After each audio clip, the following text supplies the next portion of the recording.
Well, I've always been the one to write stories and destroy my mom's books because I'm writing in them. But I never really wanted to be a filmmaker. I wanted to be a gynecologist. Yes, and then down, and then down the line, I wanted to be a forensic scientist because my mom took me to go see childbirth process. I was like, okay, I'm not doing that. So I opted to become a forensic scientist.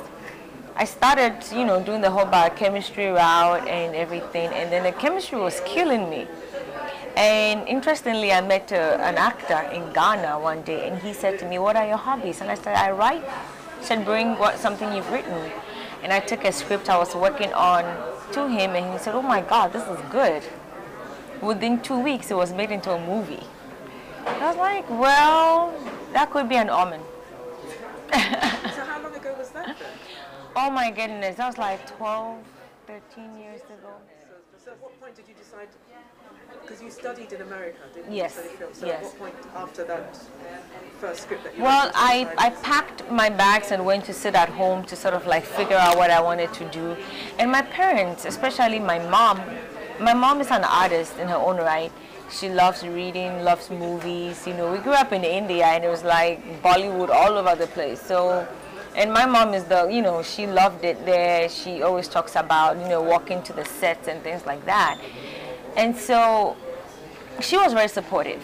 My dad, on the other hand, because all his kids were girls and people were like, oh, all you have are girls, you don't have any sons, he kind of wanted us to have like professions, careers, and be the lawyer, the doctor, the pilot. He was a pilot, so, but then he still was like, whatever you want to do, if it makes you happy, And so he pretty much actually was like, okay, if this is what you want to do, I'll support you. My uncle helped me put a script into a competition, and it won, and I got a presidential scholarship, to go study film. So that's how it started. Got to film school, and my parents are a blessing. They've always been like, this is what I want you to do, but if this is what you want to do.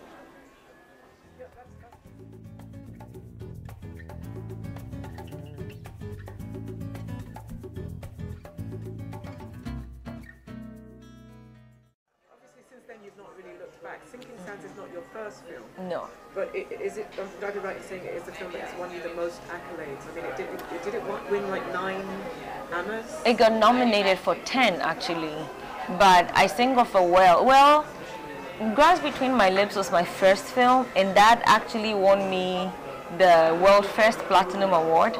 And so that actually was my first award, my first film, my first award. And then I Sing of a Well, which got 11 nominations at the Amers, and we took away the overall best movie, and costume and a couple of other stuff, and then Sinking Sands. It actually came from my own personal dark places, I have a scar on my shoulder, and I've always blamed one of my sisters for it because she was the one who said, go and sit on that table, and there was an iron on the table, and I fell with the iron when I was 10. 8 or 10, I even forgot the age, and I fell with the iron and just took off my flesh on my shoulder. And since then, I've always been uncomfortable. I don't wear anything sleeveless, I get, And then the idea became, what if that scar were on your face? What would my hair look like? Because I had a friend who had like a gash right here, and her hair is always like that. So I'm like, wow, what if it were huge? And there was really nothing that can cover it. Would I live?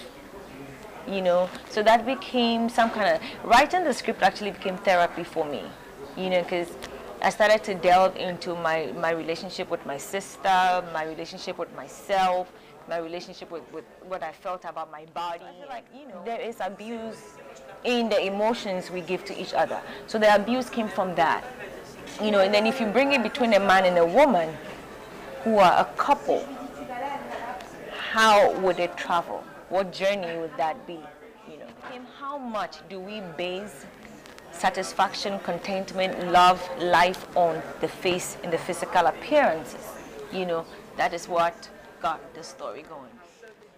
Because we've not released the movie yet, we've not really started to, you know, like hold on to that and use that as a stepping stone. But ideally, what I want to do with it is to, I don't want to say it's a message film, because it is what it is. It is what is going on. It's a story about what is going on. Like I said, it stemmed from my own darkness, right?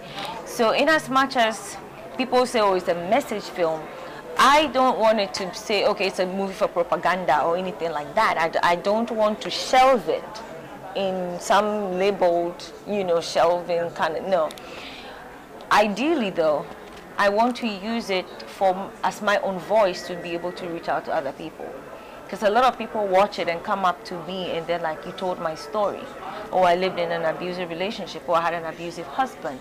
And so if watching it would allow people to talk, which always happens, that is what I wanted to do. The budget was a miracle, you know, like filmmakers, we're always writing proposals, attending all the angel investor meetings, pitching, going to studios, pitching, standing in line, you know. We do all of that, but luckily for me, the funding for this came from someone who watched my reel. And that's why I said, filmmakers, have your reel everywhere you go. If you have a pen drive, put your reel on it, put it on your keychain. You know, just from watching we were talking and he said, oh, I've met a lot of filmmakers who just talk. So do you have something I can see? And I was like, sure, I have my reel with me all the time. So I popped the reel in, he watches, it's like, oh my goodness, this is amazing. I've actually seen something, you're not just talking. And then it became a check. The same thing with the red, didn't you say the red was yes, the one we used for this one was more or less a donation. I mean, like, we got over 50% discount on it, over 50%. And it's the only red camera in Ghana, isn't it? Well, one other person has one. I'm not sure whether he has the same version that we have, but it's not, he doesn't use it to shoot movies. He shoots more like ads and music videos. Well, the decision to build set influenced the budget. Yeah, because when the story is so dark, when I wrote it, I knew it had to take place, the feng shui had to be a certain way. It has to flow a certain way. When they run, they have to run a certain way. You know, like, there's a scene, they come back from the office and he has to hit her. There's a scene where she's at dinner table and he comes in and he sees her across the table. All those things contribute to the aesthetic, contribute to the emotion of the story, building that darkness around it, you know. So I decided to build a set which was even with this image in my head, right? So that is what I actually sketched the set myself and give it to the art department. They brought me something that differs slightly, like maybe in my sketch the stove was on the left and in theirs it was on the right. I'm like, no, you got to go back exactly to my orientation because there's a reason, you know, it's going like that.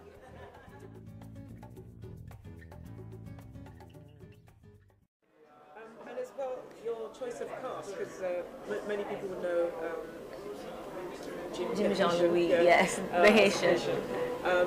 Maybe people would be so familiar with Amma, but did you already have them in mind when you were writing the script, or did you have to go through a whole long casting process to find them? I did not have them in mind. I did not have them in mind. I knew I wanted the guy, Jimma, to be very handsome, attractive, so it hurts more when he loses it, obviously, you know.